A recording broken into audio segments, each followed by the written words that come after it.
Hey there, folks. My name is Misadventure, and welcome to the first episode of the Taulantia Campaign. I am really excited to start this brand new series here on the channel with all of you. But before we get started, I wanted to quickly mention a couple of super high-level, just housekeeping and logistic matters about this new series, just so you're fully informed right up front. First things first, this is a live Let's Play series featuring the game Imperator, if you couldn't tell. Probably the context clues did give that one away.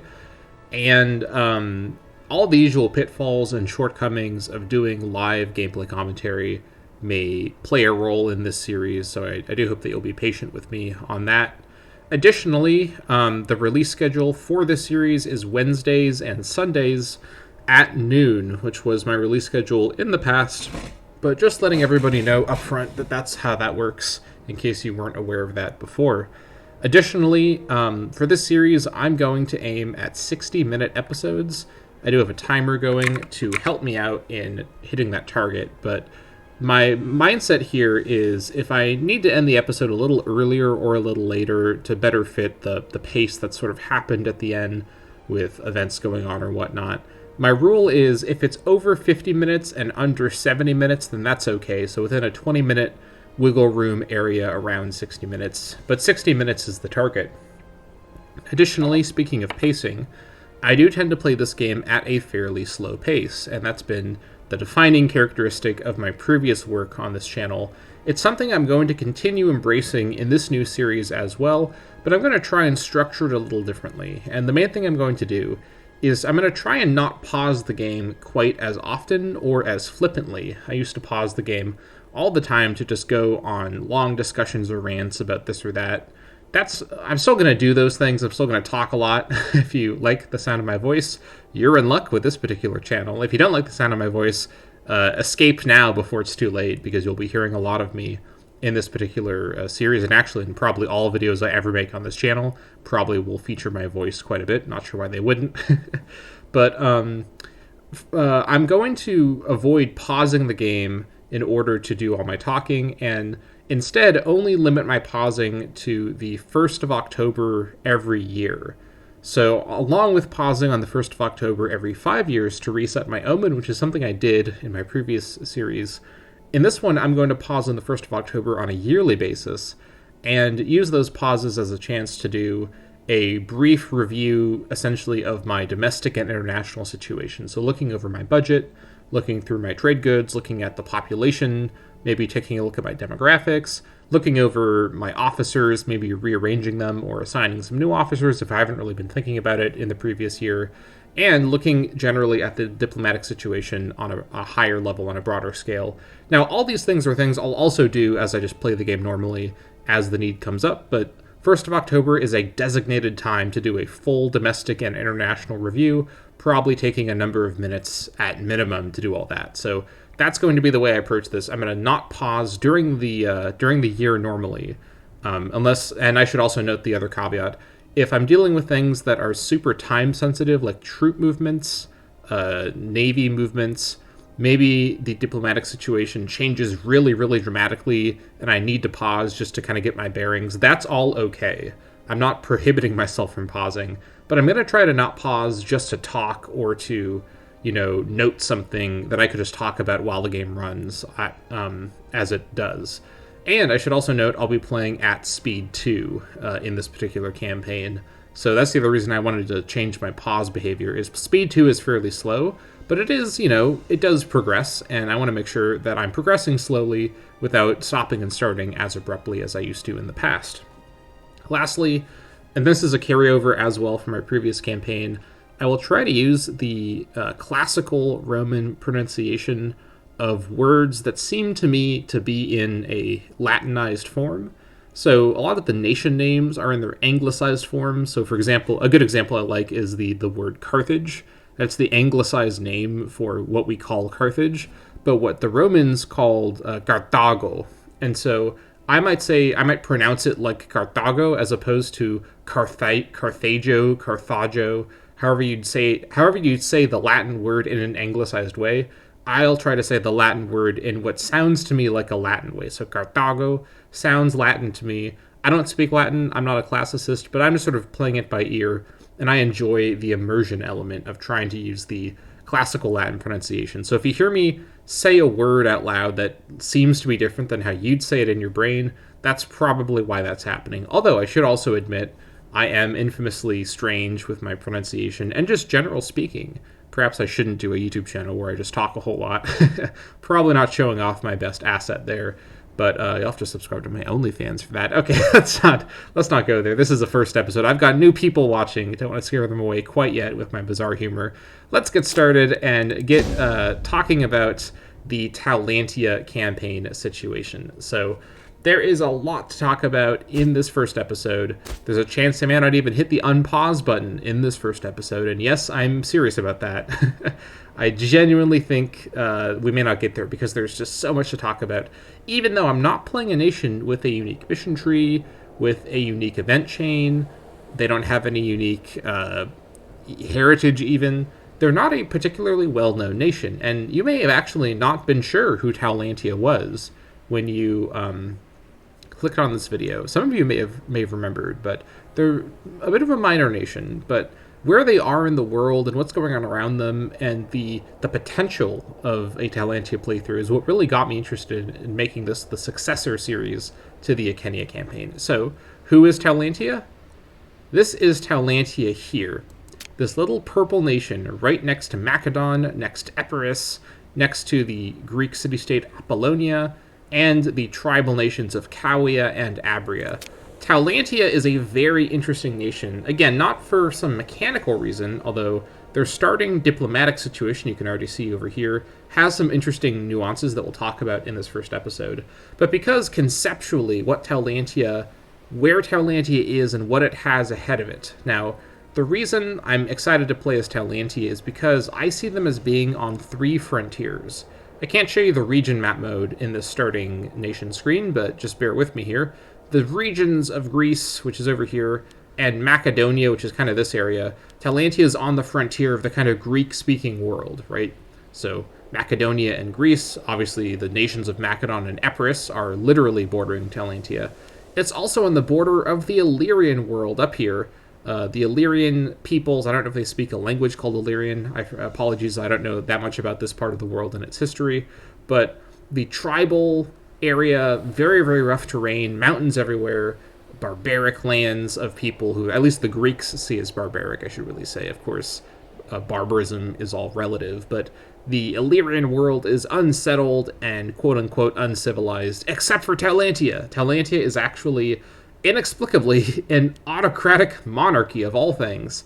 And they are also, I should note, Taulantian, which adds up, which is an Illyrian culture. So they're the only non-tribal Illyrian nation at this point in the game, or actually I should really say in the game at all, because once you start the game and nations reform, that's all individual timeline stuff. So at the start of the game, Taulantia stands alone as the single post-tribal Illyrian nation, making it a natural, and I hope in this series, inevitable hegemon over the Illyrians as their kingdom of choice. Now, the Greek frontier is to the south and to the east. The Illyrian frontier is to the north, and to the west, the Adriatic Ocean, the Mare Superum, in this particular time period is what that's called, and the region and the, I should really say the frontier, of Italia and Magna Graecia. So you have, obviously, the nation of Rome very close by, only, let's see here, 1, 2, 3, 4 sea tiles away at the moment, a few months away by boat, or even less than that, possibly a few weeks away by boat. And Rome will probably expand into Magna Graecia fairly soon after I hit start on this save file, because Rome in this game tends to do quite well in Magna Graecia. It often gets slowed down, expanding northward into Italia further because of Etruria. But the Magna Graecian conquest, the conquest of Samnium, Lucania, Apulia, and whatnot, that tends to happen pretty regularly. I've almost never seen Rome ignore Magna Graecia. So Rome, Syracuse, obviously a very important local power in Magna Graecia, and of course Carthage. They're not that far away either. They have a presence in Magna Graecia, and they're going to try and strengthen that presence. A number of powerful nations all around Taulantia. Yes, they may not border Rome directly, and probably won't for quite a while, But being this close to Rome obviously gets my jimmies in a twist. Is that a phrase? Now it is. I've made it a phrase now. My jimmies are quite twisted at the sight of this. And I'm quite scared of Rome. I'm quite scared of Macedon. I'm scared of Carthage. I'm scared of Syracuse. I'm scared of Epirus. And because Macedon is going to get involved in the very, very messy Eastern Mediterranean bloodbath that is the breakdown of the Antigonid kingdom once Antigonos dies, and in general the successor kingdom wars that are going to engulf this whole area. Taulantia is going to be essentially on the periphery of a gigantic number of huge conflicts that are epoch defining, and in that space I want Taulantia to thrive, and that's exactly what I plan to do with this series. We're going to take little Taulantia, a nation almost nobody has ever heard of, a footnote in the history of Epirus, to be perfectly honest, and in this timeline carve a name for ourselves in with the backdrop of just the showers of blood all around us. Roman blood, Carthaginian blood, Greek blood, and Illyrian blood, and we're going to find a way to create a throne for ourselves in the chaos. So that is my lofty goal with this particular campaign. As you can tell, a little bit more of a precarious situation than the Achenia sandbox had been in my previous campaign. Even though I will have a lot of opportunity to come up with stuff on the fly, I will go ahead and tell you right now, and I'll talk about this at great length for the rest of the episode, I have a very specific early game strategy with Taulantia. If I were to just sit here and kind of see what happens, I would be in danger of any of the number of nations I just talked about actually coming in and basically forcing my hand by getting involved in areas that I wouldn't be prepared to contest. So I have to get active very quickly, and I do plan to have a very action-packed early game, which will also make this series, fortunately enough, quite interesting early on, because a lot of the early game of Paradox games is either a chaotic fight for survival or a gradual and opportunistic wait-and-see type situations. This is going to be more of the former. We're going to be fighting for survival and attempting to build that throne for ourselves. Now, I'll talk about all of Taulantia's various characteristics once we get in. I will be playing on Iron Man mode. That is something I did in the previous campaign as well, just because I play, generally speaking, very carefully and efficiently, and I like to be in Iron Man mode to make that kind of play, that kind of carefulness, feel as though it's going towards something bigger.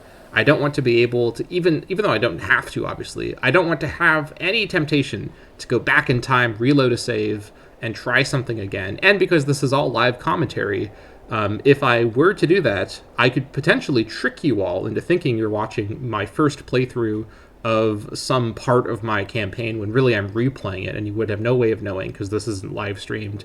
All you can trust is my word. So by putting this on Iron Man, you'll be able to trust that I'm actually doing this all on the first try. Although I will admit, and this is something I may refer to in the future, I've done a number of test games as Taulantia to try and see if my strategy was doable, and in my experience, it generally is, although a lot of chaotic stuff will happen in the first decade or two that we'll have to be very careful about.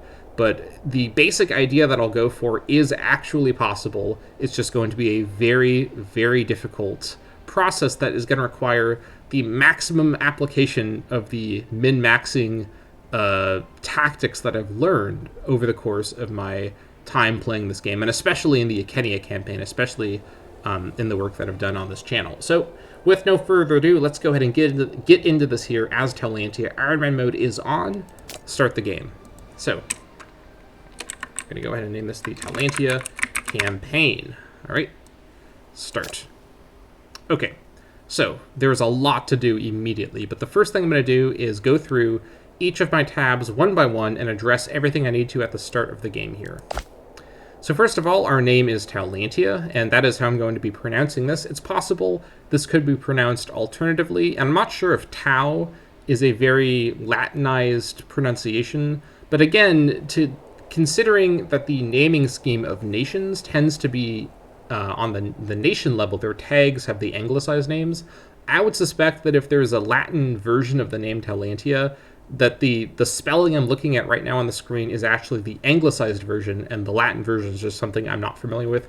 Please let me know in the comments if you happen to know the history of this nation, or what the Romans called it, just so I'm, not that I'd change what I'd call the nation, it's still obviously Taulantia in the game, but just so I'd be aware, because I'm quite curious. I do know we are in the general, holy moly, I know that we are in what generally in the modern day would be considered the kind of Albanian area, I'm fairly sure. I apologize, my Balkan knowledge is not necessarily up to par, so hopefully I'm not going to rely on that too much here. But the modern-day Balkan borders are infamously quite complicated. But either way, we are in an area that even in the modern day is kind of on the outskirts of the Greek-speaking world, of the kind of Slavic world, of the Balkan world. It is an interesting place of the world for sure, and very rough terrain. That's the defining feature of the Illyrian region. Let me actually show you here. Here's the Illyrian region. You can see here if I zoom way out. We are on the southern edge of it, next to the Macedonia region and the Greece region. Illyria is all along this coastline here, this very bright green color scheme here. Also noticing that we do have a Greek holding. We'll talk about that later. So, Taulantia. We are an autocratic monarchy. We are actually one of the few autocratic monarchies in this part of the world at the start date. A few of the others around me are the nations of, Corcyra. This is an autocratic monarchy, this little city-state here. And also, I think Thebes is an autocratic monarchy as well. Yep, they are. Most of the monarchies around us, including Epirus, Macedon, Thrace, and Tigonids, even Syracuse, famously Syracuse, is a rather autocratic monarchy. They are technically aristocratic monarchies. I suppose I could go to the government form to show you this a little bit more easily, but I don't think I have government map mode on this toolbar. That is fine. You'll take my word for it. These are all aristocratic monarchies. It does make a huge difference diplomatically. The form of monarchy is just going to affect what ideas we have. Military, civic, religious is okay. The bonus of 6% slave output, not super exciting to me. A couple of the other monarchies do look more appealing, but we're not in a position to switch monarchy type at this time, and I'm not really going to focus on getting there ASAP. So something I will note, though, is because national slave output plus 6% is not going to be very strong in the early game when we only have a small number of slaves. What do we have here? 7 slaves. This won't make a big difference. I'm actually not going to get all 3 ideas before I unpause. I'm going to save the political influence and put it to use for a different purpose, because we're going to be in a constant political influence bottleneck throughout the early game as part of my strategy. Well, it's not part of my strategy, but as a result of my strategy. But I will go ahead and grab a few ideas that will be specifically necessary, or rather specifically very helpful for the early game strategy that I do have. So first, a military idea. Now, we have martial ethos, permanent shipyards, and ordered retreat. Those are the 3 we start with, these being available to us. Now, I will note that we are a nation on the coast. We actually have a seafaring heritage, which we'll talk about in a moment. So we do have some potential for naval action in the future, and I will eventually have 1 full navy in the meta format that I did in my previous campaign of 20 Liburnians and 10 Hexares, but we're not going to be in a position to build that entire navy right now. We aren't able to even build Hexares until we have a level 3 port. So permanent shipyards, while it is appealing in the long term, is not going to be our early game pick. We'll switch to this later. Ordered retreat is also quite interesting. However, we're likelier to have manpower shortages at the manpower pool level than at the army manpower level. So this is helpful when you have a lot of backed up manpower in your reserves that you just need to get out to your levies or your legions, particularly if you have a large number of different levies or legions. I guess legions more likely. So ordered retreat, I think, tends to be better in the later game, and also the army morale recovery helps your army be more aggressive. In my experience, that's what it tends to help out the most with. So this is also not a bad option, but for the early game, martial ethos just can't be beaten. Morale of armies plus 5%. It's so good for a straightforward, aggressive posture with your armies. We're going to go ahead and grab martial ethos as our military idea. And I'll read the lore here as well. Ensuring that our soldiers and veterans hold a prestigious place in the social hierarchy is key to their contentment and loyalty. So we're going to go ahead and get that going. The other thing I'm going to do is grab my civics idea. Now, complex tariffs made me an unfathomable amount of money in my previous campaign, and we will eventually be in a position to capitalize on trade, which is where you make your real money in this game. Tax farming, if you have more of a slave economy, can be quite valuable, but slave economy is something I'm still kind of getting comfortable with the logistics of in terms of how to set that up efficiently.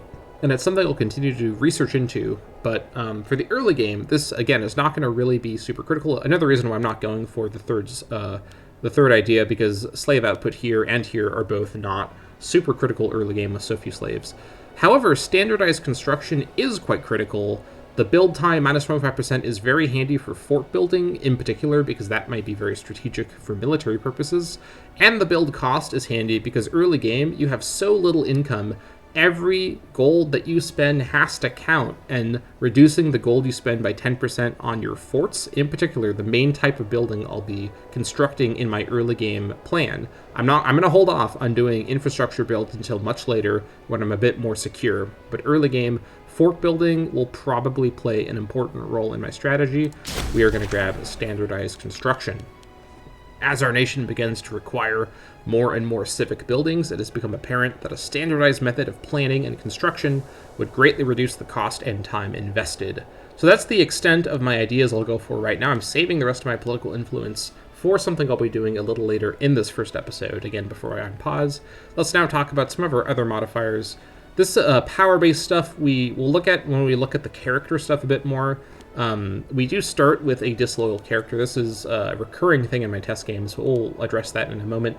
We do have 7 territories. We have 6 in Illyria Graeca, which is our capital province, and we also, that Greek territory that I noted earlier, that's the province of Epirus. We own a settlement called Bylus. We'll look at that a bit later as well.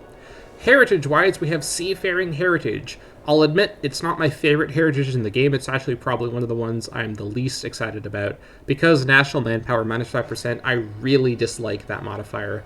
However, Navy maintenance cost, minus 10%, I really like that modifier. This essentially opens the door for an earlier naval game, because the naval game in Imperator Rome is very much about money. It's Navy, as I suppose in real life has often been the case, is an extension of your budget more than anything else, because it's not drawing from any sort of manpower pool. It's just about, do you have the money to sustain a Navy, and how much Navy can you sustain with your money reasonably. So we can, at this point early in the game, build a Navy of at least 20 Liburnians to serve as a transport Navy, and additionally to be able to do some blockading action and some other things. So this will allow us to do that basically from this day, from October 1st, without it destroying our economy early on. And it will help out a lot, particularly along the coastline, because the rough terrain, even along the coast, will slow down our army's movement quite a bit. And also down here in Epirus and along Greece, all this terrain is extremely rough.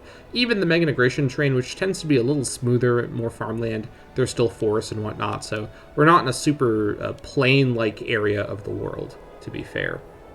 Additionally, naval range plus 25%, probably not going to be super critical in the relatively short naval distances of the Adriatic area, and really the Mediterranean in general, but you never know, it could be handy. It's one of those things you're not going to notice unless you don't have it, so we should be appreciative that we have this bonus from the start.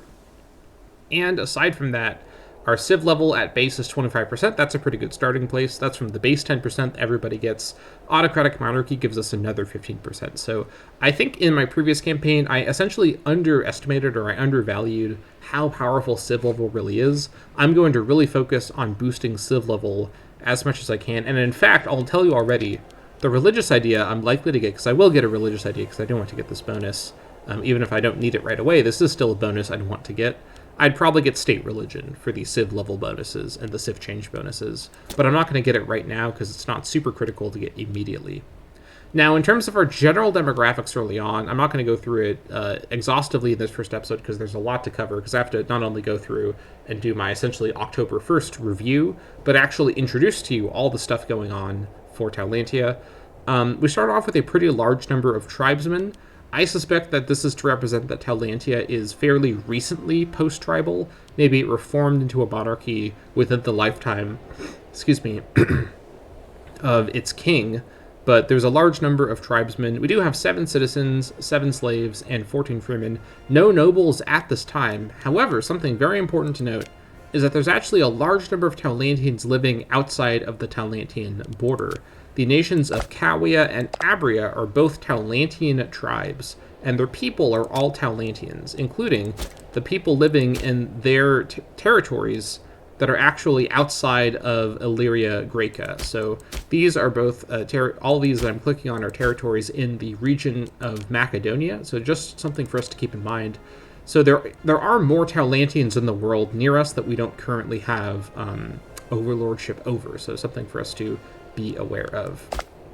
Now, we are all Hellenic, 100% Hellenic. That's going to be true for a lot of the early game. We're basically surrounded everywhere by Hellenics. All of Illyria, all of Greece, all of Macedon, everyone's on the same page about this. It's Hellenic all the way down. So no religious diversity in the early game, not something we're going to necessarily come across there, just to keep that in mind.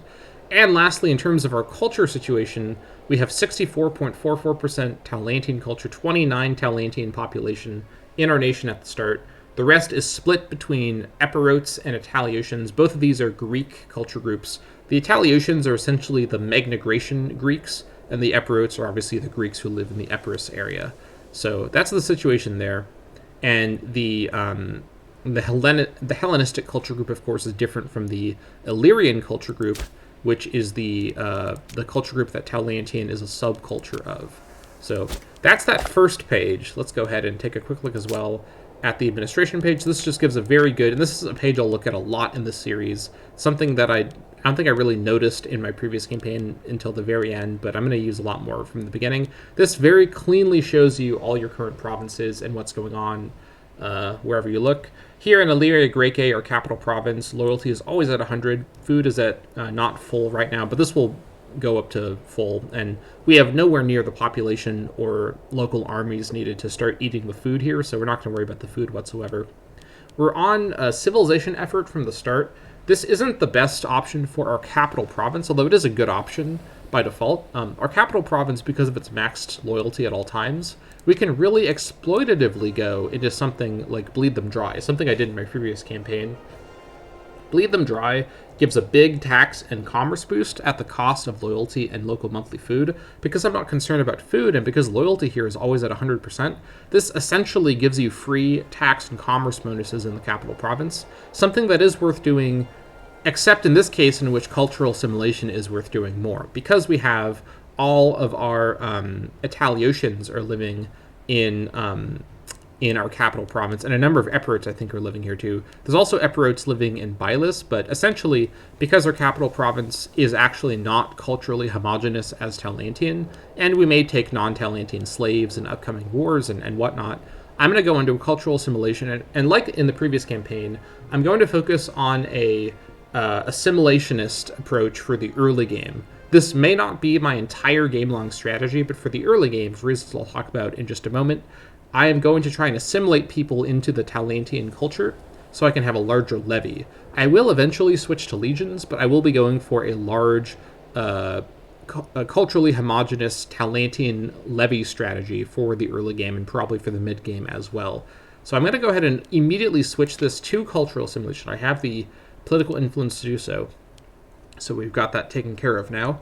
Additionally, for Greece, for the settlement of Bylis, it's peopled entirely by Epirotes, but their loyalty is actually okay right now. Because the game has very wisely given them local autonomy as the effect here, they're not going to be very productive with that output malice, but Bylis isn't exactly a metropolis. It's just a large number of Epirotes living in the forest there, so they're not really producing that much anyways. So I'm okay leaving them on local autonomy. This is going to be potentially a problem province in the future, something I've experienced in my test games actually quite a bit. So we're going to leave this on local autonomy for now. And these two buttons give you very similar bits of information. This is just a slightly better view of the provinces themselves. So that is the nation overview tab. But before I leave here, I'm going to go ahead and show you finally, I'm going to reveal at last exactly what I'm doing with my early game strategy. My early game strategy, in short, is to click this button, Form Illyria. This is a Tier 2 formable. We change our name to Illyria. We get 150 political influence. All these are nice. And we get 12 Taulantian. We get 12 Hellenistic Taulantian population added to our nation. Whatever our capital is at the point we click the button gets the Center of Civilization modifier. Local pop growth 20%, that's really good. Local civ level 10% is really, really strong for the capital. Assimilation speed 10% in the capital is great because a lot of slaves go to your capital and they're of different cultures. And 8% freeman happiness in the capital, that's pretty good. And, critically, we get a claim on the region of Illyria and 3 free province investments, just for the heck of it. Now, the critical thing about this is the claim on the region of Illyria. Again, the region of Illyria is this whole region here. Now, unlike some other formidable nations, such as the nation of Britannia or the nation of Albion in my previous campaign, both those formidable nations were showcased. The way that this one works is instead of having to control the region first and then you turn into the nation of the region, you actually, for this one, have to control essentially key settlements that are highlighted on the screen there in bright green, and then you're allowed to form the nation and then get claims on everything else. So how you get these settlements is up to you, but once you control these key settlements, you're then allowed to get all the rest of the claims on everything else in the region. Now, where are these settlements? Well, we actually control one already, the port of Lissos. So we have one of the, I'm not going to count right now, but around 10 or 11 or 12 key settlements. And so, let me do that there.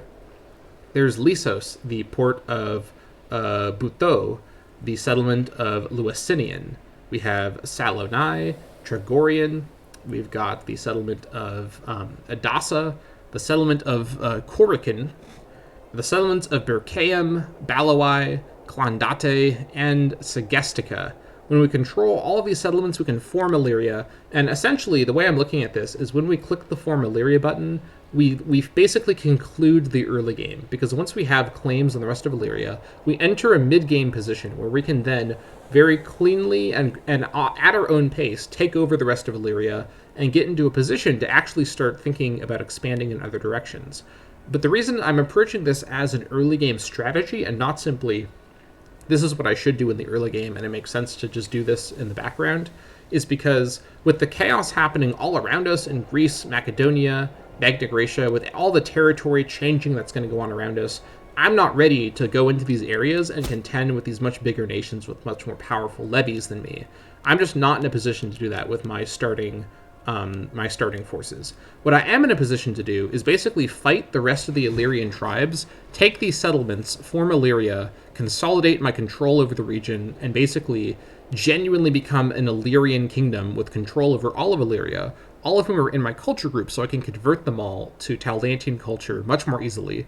And maybe once I'm in a position where I control Illyria fully and maybe a few other territories directly around me that I can get opportunistically, once I'm in that position, I can then sit there, convert everybody to Taulantian, give myself a couple years and kind of build up and get ready, and then start to contest and enter into places like Greece, Macedonia, Magna Graecia, Italia even, because I'll have the base of population and the base of resources to do that. But before I form Illyria, I'm not going to be ready to fight anybody that is anything larger than me, right? So essentially that's the plan. The early game is going to be about forming Illyria, and I'm going to laser focus on that. I'm going to take wars very aggressively to get these key settlements, and I'm only going to focus on fighting in Illyria and getting these settlements over other targets that may present themselves. I'm not going to invade a nation like Apulia or Messapia, even though they have very rich Italian land.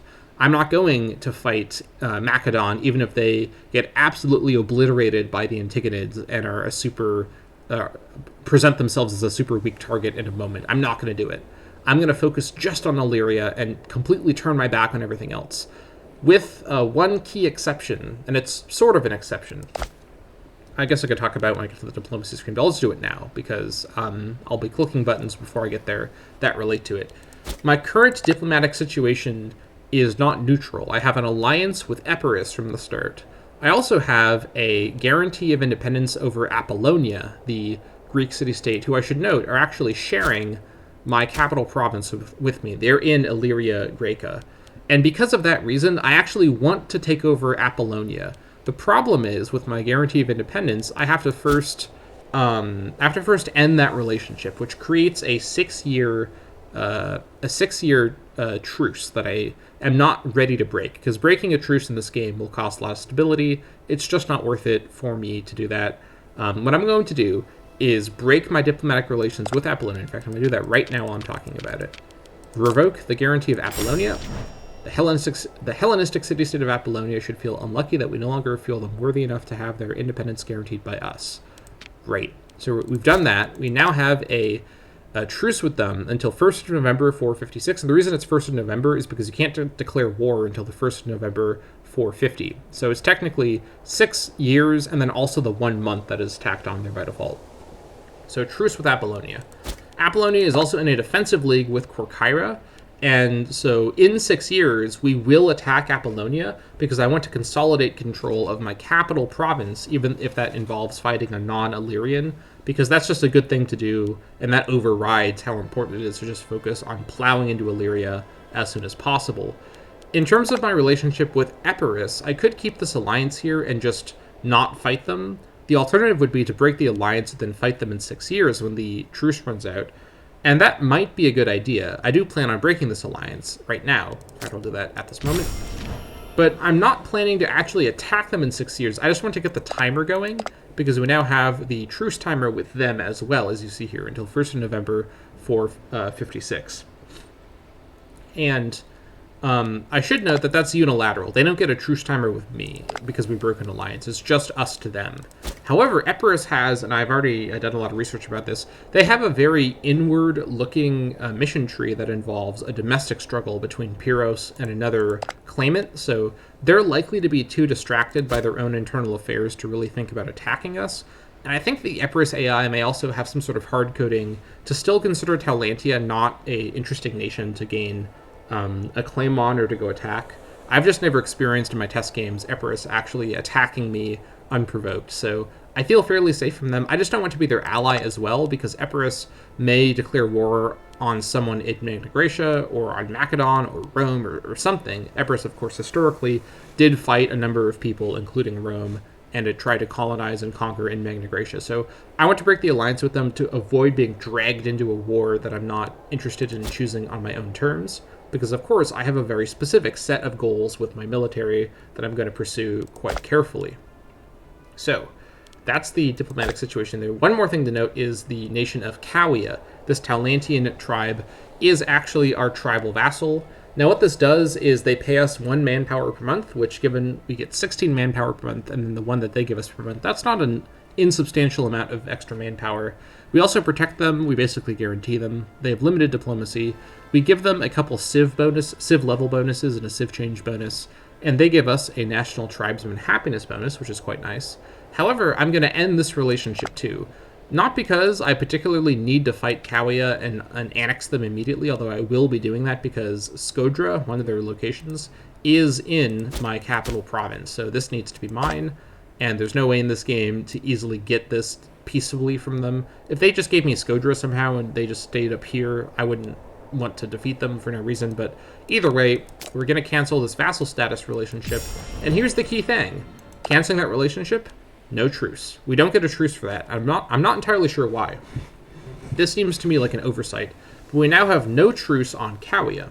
Noticing as well that we also border Abria, who is also Taulantian, which, again, remember, means that the population here, this is all my integrated pop over here. So we want this land as well because this is going to grow our levy and give us happy Taulantian people to add to our nation. And it's also our capital region. So the reason I'm doing all this right now is because of what I'm going to do right here. I'm going to summon the War Council. Now, in this campaign, I'm going to click this button on cooldown. I'm never going to let this button go unclicked. Oh my gosh, excuse me. When it is available to be clicked. Summons a selection of your closest advisors to determine a good direction for our next conquest and provide a claim on a neighboring province every 10 years. Now, the reason I've done all my diplomacy first before I click this, I'm trying to finesse this to give me a specific claim on a specific target, and let's see if I've done this correctly. I have done this correctly. Okay. The shroud of evening falls on the magnificent palaces of Epidamnos, as 3 silhouettes appear at the door of the royal audience chamber. Boykin, a well-loved and competent leader, Taulas, a well-known rogue and philanderer, and Epikados, an advisor of uncertain standing, file into the palace chamber, each determined to influence the Taulantian court in their own manner. As promising and flawed arguments are proffered on all sides, the status quo descends eventually. Taulus and Epikados agree on the necessity of curbing the Abrian threat, whereas Boykin opines that his preference lies with the plenteous lands of Cowia, It is up to us to determine the best course of action. So the reason I did all this in the order that I've done it is because this War Council had a chance to give me claims on all of the people I border geographically. That's how the War Council works. So that means Macedon, Epirus, Apollonia, Abria, and Cowia. Now, fortunately, the game was smart enough not to give me a claim on Macedon, a claim I absolutely could not act upon anytime soon and would just make Macedon upset. I would pass up a Macedonian claim if one was offered to me with a cash prize. That's how much I don't want to upset Macedon. Noticing as well, I'll talk about this in a moment, Glaucius is actually rivals with the Macedonian king Cassandra, so relations with Macedon are already strained, so we need to be careful.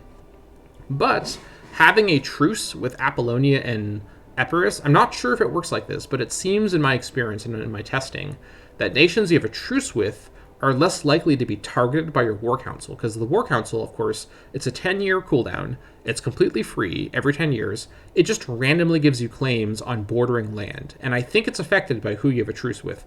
Abria and Cowia, I don't have truces with them. Even though I just broke a relationship with Cowia, no truce with them. So they're a fair target for the War Council. And I'm going to go ahead and get the free claim on Cowia. This is going to boost loyalty with Boykin and Taulus and reduce it with Epikatos. All these characters have high loyalty. Actually, Epikatos technically will be disloyal when I do this, so that's a little unfortunate, but I'll deal with that in a moment. The reason I'm doing this is because Cowia makes a lot of sense as my first target. They are directly next to me. Skodra is unfortified, so I can get it extremely easily. And there's going to be a very cheeky maneuver I do with actually annexing their settlements of Leviathan and Gabulean, even though this does involve a mountain fort that we have to siege down, because these locations are actually in the province of Macedon, which I don't have any presence in at the moment. And in this game, your lowest size of a levy is 4 soldier units, right? 4 sort of groups of soldiers, 4 units of soldiers. And if you control even a single settlement of a region, you gain the minimum 4 soldiers as a post-tribal nation from the governorship of that region.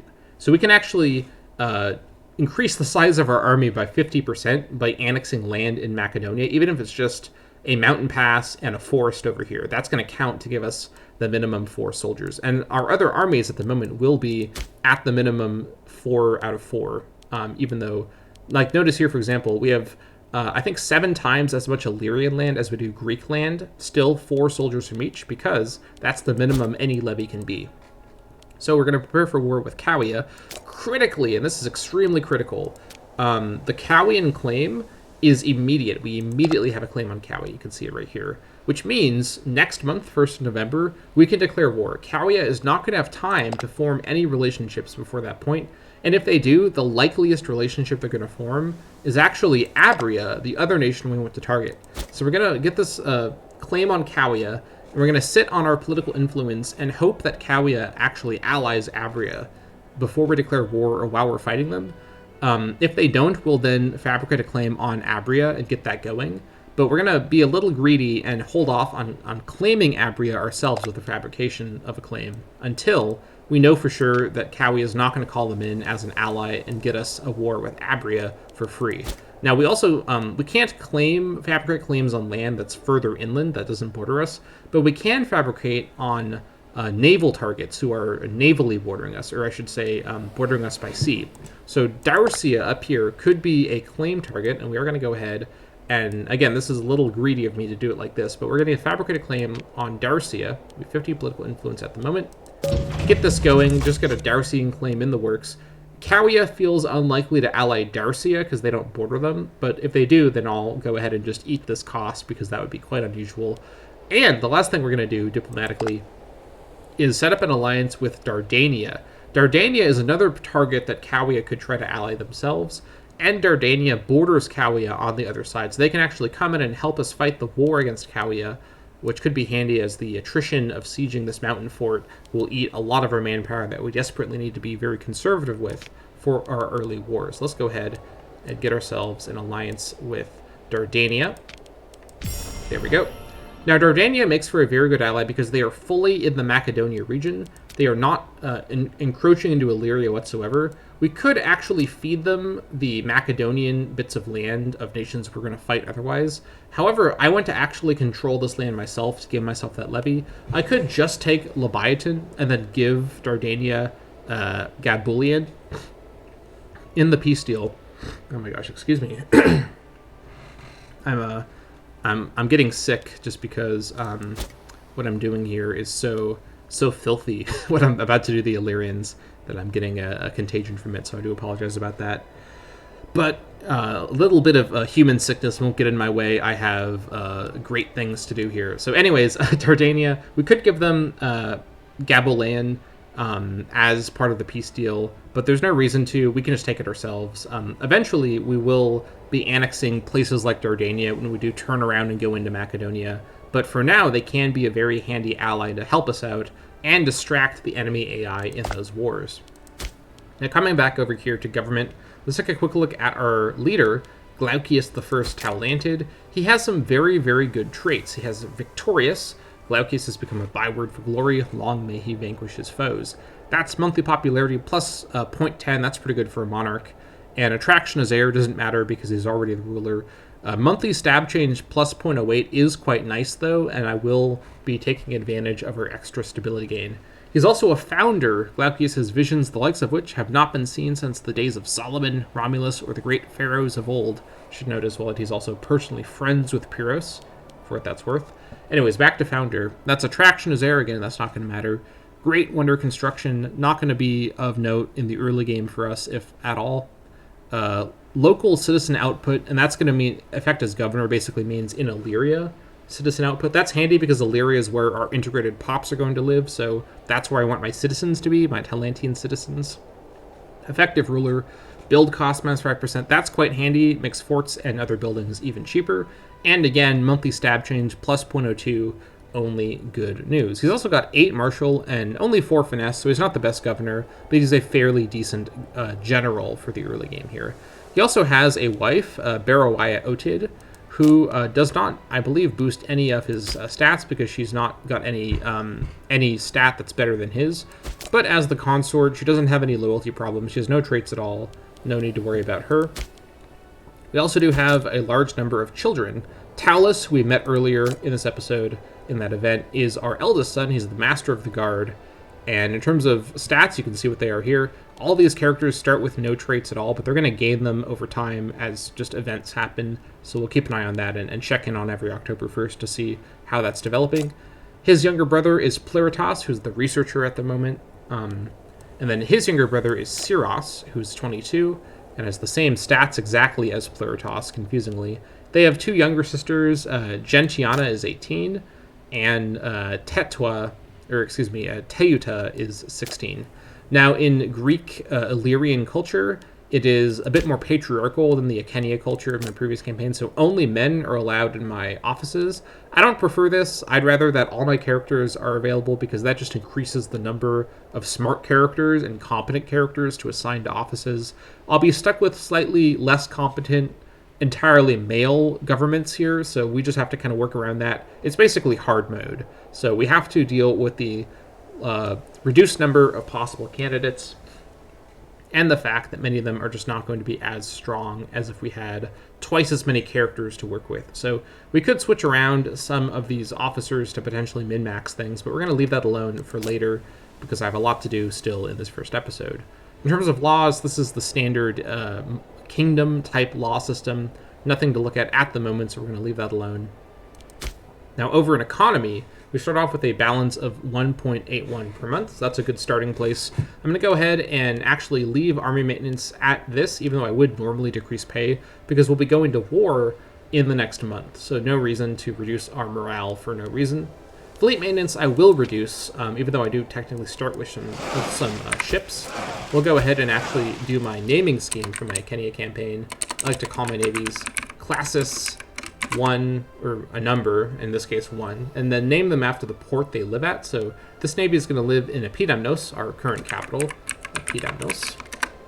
So Classis 1, Epidamnos, 2 Liburnians. We'll go ahead and organize them like this, and just for the heck of it, give them probing attack, which is the tactic I use. We'll eventually build more Liburnians to this fleet, but for now we're going to save the money. We're not going to need a fleet of 20 Liburnians for a little while. The first couple years will not necessitate that, unless we fight Darcia, I suppose, but we'll see what happens with the Cowians potentially allying Abria to bring them in. If not, we'll claim on Abria. We'll deal with that when we get to it. Now, aside from that, the rest of this is looking fine.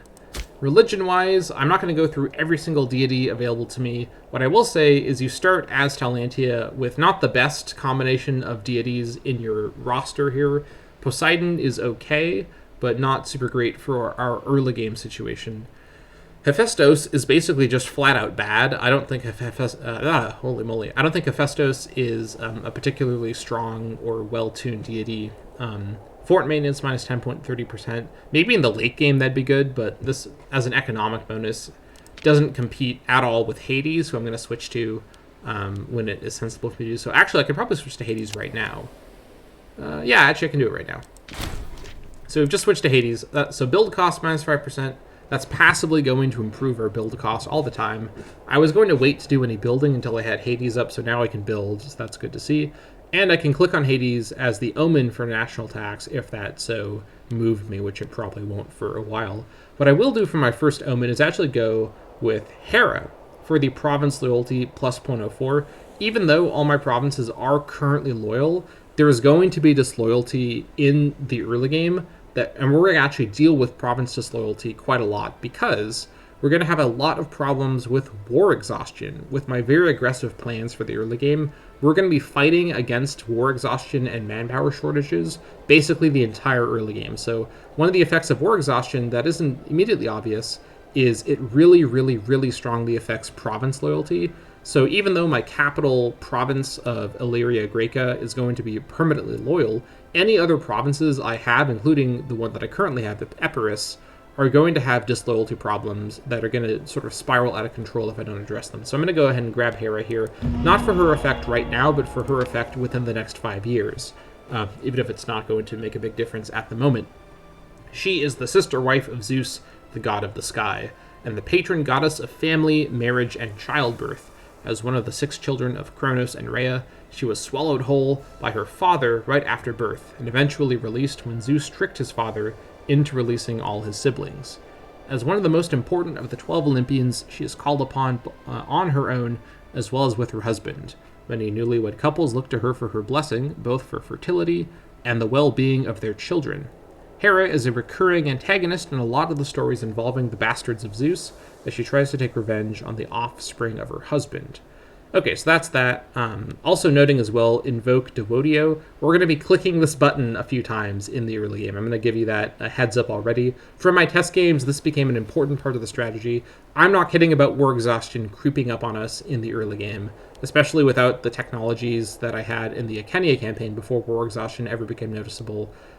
War exhaustion is going to be a constant issue early on with the aggressiveness of my early game plans. Culture-wise, there's nothing really to see at the moment. I'm not going to do any decisions at this time. We'll look at that later. And there's no reason to found any colonies right now, so we'll come back to the screen probably on October 1st of next year. Trade overview. I can go ahead and trade in Illyria Graeca. And what I'm going to do here is trade for gold, precious metals as it were, from Macedon, from Chalkidiki, and from Macedon, from Chalkidiki. I'm doing this from Macedon specifically because I want to just have a treaty with them so they're less likely to randomly attack me. Feels unlikely already, but this is just a little bit of extra insurance. And I'm trading for gold, not for the effect it has. Citizen happiness, both locally and nationally, is quite nice, but mostly just for the profit from it, because at the moment, with so few trade slots, I can't really do a sort of strategy with the trade good bonuses. I'm just going to trade for the profit from it for now. And it does actually give us, as we can see, quite a bit of money from just that. That's 0.37 just from that. So we're going to make some money from that for now, and then we'll eventually switch to doing trade goods for their bonuses in the capital province. But at the moment, that makes the most sense for us. I'm also, a little bizarrely, going to raise my levy immediately because I actually am going to be at war in 1 month. So I actually need to get my levy into position for that. Now, I'll try and use the levy map mode more in this campaign because I learned about it in my last campaign. The Illyrian levy is going to be raised in Lissos because they can be. And the Greek levy has to be raised in Bilus. Then I'll just walk them over. I'm also going to go ahead and switch them over to envelopment mode to better reflect their makeup at this time. My governor of Greece is this Taulantia character, Zeraios Skeudid. He's got 5 martial, 5 finesse. He's okay as a governor, but I'll look and see if he is a better replacement in the future. For now, I'm going to leave him alone because I don't want to deal with that at the moment. I just need to get my early stuff figured out first. And then we're going to put you on envelopment as well. We'll eventually have more diverse levies with better tactics available, but for now, we have what we have. Mercenary-wise, nothing to really look at on this page. Diplomacy-wise, I will go ahead and switch my stance because I actually do have the political influence to do it at this moment. So we can go ahead and grab this, switching it to mercantile stance immediately. Not so much for the commerce bonus. The commerce bonus will be really strong later, mostly for the 20 within diplomatic range bonus, because this is going to really help get everyone around us to have less of a diplomatic problem with us from our aggressive expansion that we're going to generate in the early game.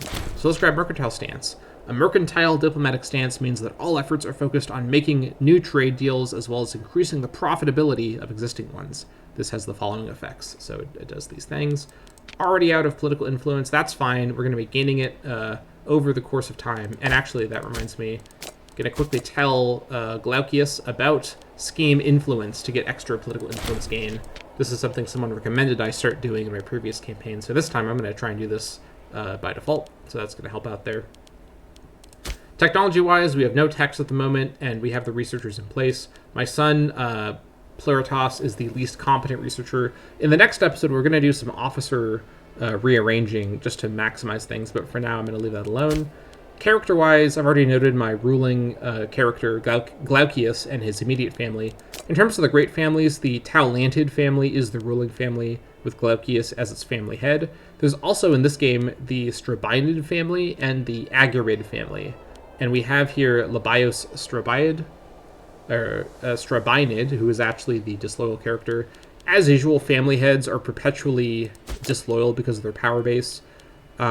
We can't afford to bribe him, but we're not in trouble because our threshold is 25%, so we're not at our threshold yet. So I'm going to be a bit more conservative in this campaign when it comes to political influence and bribery and whatnot, and free hands.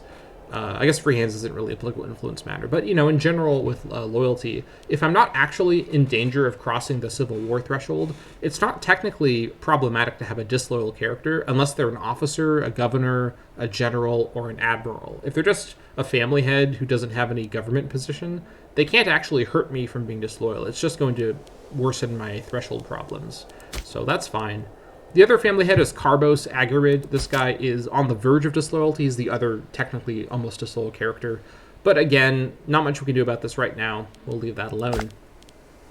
Lastly, the missions. Now, in all of my test games, I've only ever gotten the matter of Greece. This is one of the most interesting and actually pivotal parts of playing as Taulantia. You do not ever get matter of Illyria, despite being in Illyria, being an Illyrian nation, having an Illyrian culture. The game looks at you and says, this nation clearly needs to go into Greece. And remember, Greece is this is Greece. So we have to go through Epirus, we have to deal with Sparta, Athens, Macedon, and Antigonids fighting over territory here. Greece is an absolute chaotic area in this game, and the Imperator Rome says, yeah, clearly, this nation that's mostly in Illyria, you have one single toe in the Greek region. Clearly, matter of Greece is the only one that makes sense. So this is our only option. And that's part of why my early strategy involves the War Council and getting the claim on Cowia and getting a claim started on some other nation, either Darusia or Abria. In this case, I'm gambling on Darusia, because matter of Greece is going to lock us in on the mission side into a southward direction that we're not going to really be able to capitalize on much. The one exception is that the claim on the land of Epirus, be it the Epirus tag who controls it in the future or someone else, will give us flexibility as necessary, but it's not going to be something we pursue very thoroughly in the early game. This is just going to be in the background. So our fortunes await in foreign lands. The Greece region has been considered part of our borders, yet much of it remains beyond our control.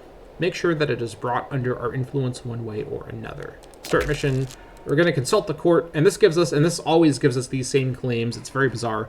the claim on Epirus makes a lot of sense to me because we actually already have territory in the area of Epirus, in the province of Epirus.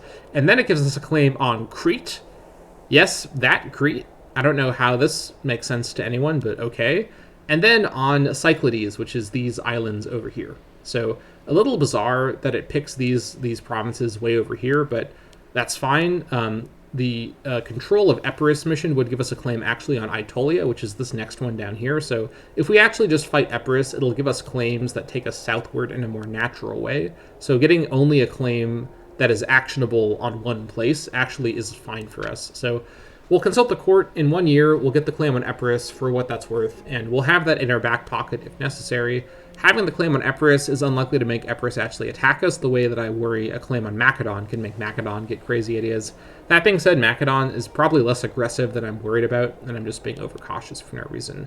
And honestly, even though Epirus is scary with their very, very good king with his marshal, we technically, because we have control of a section of Greece, have double the levy size than what we should really arguably have, because we have a full levy of Illyria and a full levy of Greece. So we have 4k men by default, which is quite handy.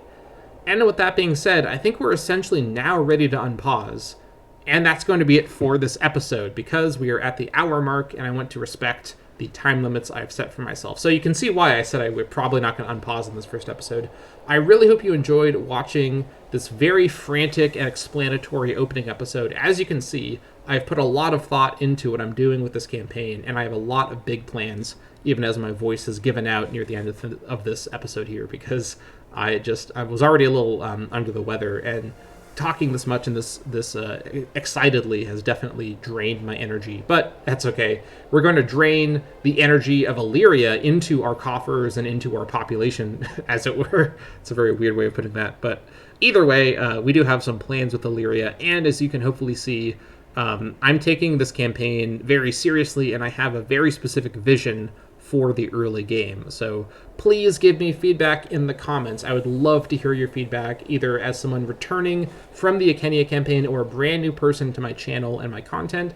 I'd love to hear what you think about my plan. Give me pointers, give me tips. If you have experience playing in the Illyria region or with the Hellenic deities, any information, any guidance at all is very handy. I am not an Imperator Rome veteran. I love the feedback and I love the guidance, so please consider doing that. And consider giving the video a like and maybe subscribing as well if you want to stick around with the series. Again, Wednesdays and Sundays at noon is when the new episodes will come out.